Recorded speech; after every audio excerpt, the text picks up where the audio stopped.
అబ్బో ఇక్కడ కేజీ చీరలు కొంటే అర కేజీ చీరలు ఫ్రీ అంట. మంగళ్య షాపింగ్ మాల్ కేజీల్లో సేల్ టన్నుల్లో ఆనందం. నమస్తే. ప్రస్తుతం ఇక్కడ ఏదైతే ధర్నా చౌక్ దగ్గర మరి శేఖర్ పాషా ఉన్నారు. ప్రధానంగా ఏదైతే భావన శర్మ ఈ ఏదైతే సాఫ్ట్వేర్ ఉద్యోగాలకు సంబంధించినటువంటి అంశంలో ఈ ఇటీవల కాలంలో మొత్తం కూడా వైరల్గా మారిన పరిస్థితి ఉంది. ఆమెను ఉన్నట్టుండి ఆ జాబ్లో నుంచి తీసేయడం ఇవన్నీ కూడా జరిగినాయి. శేఖర్ పాషా ఉన్నారు. మరి ఆయన మహిళలకు కొంత అంటే మెన్ పక్షపాతిగా ఉంటారు, మరి పురుష పక్షపాతిగా ఉంటారు. ఆయన దీనికి రావడం అంటే ఉద్యోగాలు చేసే వాళ్ళకు నేను సహకరిస్తాను, ఎందుకంటే అందరూ ఉద్యోగులే, ఉద్యోగంలో ఎలాంటి సమస్యలు ఉన్నాయో అందరికీ తెలిసిన విషయమే, దానికోసమే నేను దీనికి సంఘీభావనం తెలపడానికి వచ్చిన అన్నారు. ఏం చెప్తారు భావన శర్మ గురించి? అంటే మీరు ఒకసారి ఈ మాట అన్నారు కాబట్టి మహిళల పరిస్థితి ఇలా ఉంటే ఇంకా పురుషుల పరిస్థితి ఎంత దారుణంగా ఉంటుంది ఒకసారి ఆలోచించండి. దీంట్లో ఏం అతిశయోక్తి లేదు, ఎందుకంటే జనరల్గా మహిళలకి ఒక గౌరవం ఉంటుంది అక్కడ చేసే దీంట్లో. ఫర్ ఎగ్జాంపుల్ క్యాబ్ సర్వీస్ ఏదైతే ఉంటుందో అది ఆడవాళ్ళకి కంపల్సరీ ప్రొవైడ్ చేయాలి కార్పొరేట్. మగాళ్ళకి ఏం లేదు, మీరు పోండ్రా రండ్రా. ఇంకా కొన్ని సర్వీసెస్ ఆడవాళ్ళకి ప్రత్యేకంగా ఉంటాయి, మెటర్నిటీ లీవ్ కావచ్చు, ఇవన్నీ కూడా. బట్ అంత ఉండి కూడా ఒక మహిళ ఇంత ఇబ్బంది పడుతుంది అంటే మీరు జస్ట్ ఇమాజిన్ ఇంకా పురుషుల సంగతి ఎలా ఉంటుంది. నోరు మూసుకొని పనిచేస్తున్నాం, కష్టం యొక్క దోపిడీ జరుగుతుంది. వాళ్ళకి అవసరం లేనప్పుడు ఏదో ఎంగిలి విస్తరాకుండా విసిరేసినట్టు మనుషుల్ని ఆడమగా తేడా ఎవరినైనా సరే అలా పక్కన పడేయడానికి ఇది చేస్తున్నారు. కొన్ని రెగ్యులర్ పాలసీస్ అయితే ఉన్నాయి. అంటే ఒక మనిషి పెర్ఫార్మెన్స్ బాగాలేదు అంటే అతనికి ఒక PIP program, performance improvement program అనే దాంట్లో పెట్టి ఒక 3 నెలలు చూసి అప్పటికి కూడా లేకపోతే అతను టర్మినేట్ చేయడం అనేది ఒక పద్ధతి. అలా ఏం కాకుండా ఇవాళ నాకు పొద్దున్న నచ్చలేదు రేపు నువ్వు వెళ్ళిపో అంటే ఇది మరీ ఆటంకంగా ఉంది. ఒక సభ్య సమాజంలో, ఒక నాగరిక ప్రపంచంలో మనం ఉద్యోగాలు చేస్తున్నప్పుడు అది వెరీ ఆక్వర్డ్ సిచ్యువేషన్ అనమాట.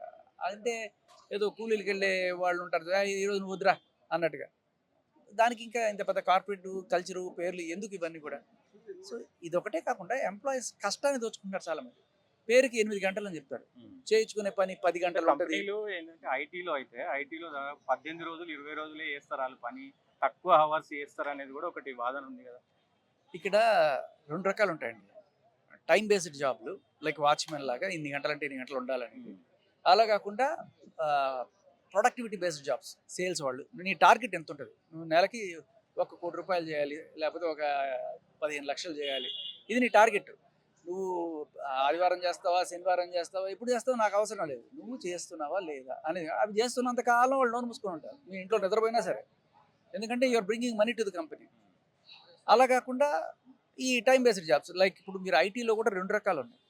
ప్రోగ్రామింగ్ చేసేవాళ్ళు, ప్రోడక్ట్ కంపెనీ బేస్డ్. అలా కాకుండా బీపీఓ కంపెనీలు ఏవైతే ఉన్నాయో ఇప్పుడు చాలా ఈజీ. బీపీఓ కంపెనీకి మీకు టెక్నికల్ క్వాలిఫికేషన్స్ అవసరం లేదు.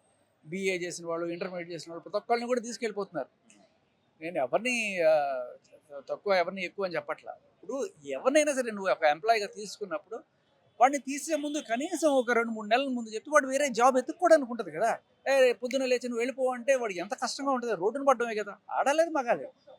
ఇంకా నేను చెప్పాలంటే మీకు అంటే ప్రస్తుతం దేశంలో చాలా కంపెనీలు ఉన్నాయి. చాలా కంపెనీలు కూడా ఏదైతే ఈ 90-60 అంటే పీరియడ్ ఇవ్వాలి, ఆ పీరియడ్ అంటే కంపెనీ అయినా ఇటు ఎంప్లాయీ అయినా ఎవరైనా మానేయాలనుకుంటే, తీసేయాలనుకుంటే ఒక నోటీస్ పీరియడ్ అని ఉంటుంది. కానీ మొత్తం దేశవ్యాప్తంగా అయినా ఇటు రాష్ట్రంలో అయినా ఏ కంపెనీ కూడా సరిగా పాటించాలనేది అందరికీ తెలిసిన విషయమేగా.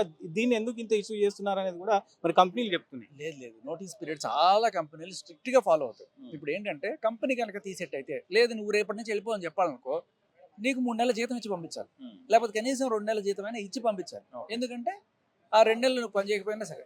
అలాగే నువ్వు రేపు పొద్దున్న లేచి నేను మానేస్తాను ఇవాళ అని చెప్పన్నావు అనుకో, నువ్వు కంపెనీకి రిటర్న్గా 2 నెలల జీతం ఇవ్వాలి. ఇది ఎంప్లాయీకి అలాగే కంపెనీకి ఉన్న ఒక ఒప్పందం. సో దీన్ని ఎంప్లాయర్ ఎవరైతే నేను చేసుకున్నారో వాళ్ళు చాలా తెలివిగా తొంగలో తొక్కుతున్నారు.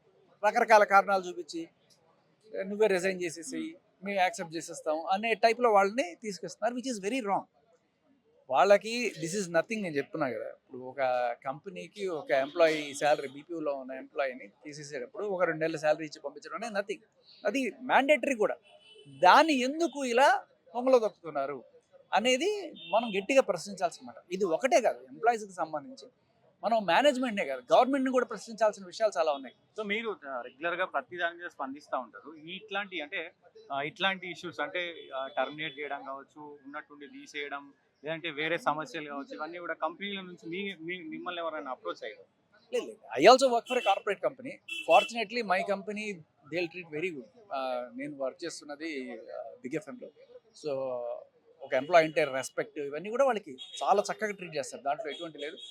ఇలాంటి చాలా మంచి కంపెనీలే ఉన్నాయి. ఎంప్లాయీ పాలసీస్ ఏవైతే ఉన్నాయో చాలా చక్కగా అమలు చేస్తారు, నీట్గా తీసుకుంటారు. ఒకవేళ తీయాల్సి వచ్చినా కూడా వాళ్ళు ముందుగానే చెప్తారు, నోటీస్ పీరియడ్ ఇస్తారు, ఇవన్నీ కూడా ఉన్నాయి. బట్ కొన్ని కంపెనీలు లిటరల్లీ ఏదో అడ్డం మీద ఉన్న మేస్త్రీలు లేకపోతే వాళ్ళ కూలీని తీసుకున్నట్టుగా అంతా ఇల్ట్రీట్ చేస్తుంది. దాని గురించి మనం ఖచ్చితంగా పోరాడాలి. నేను I work for a corporate company my self.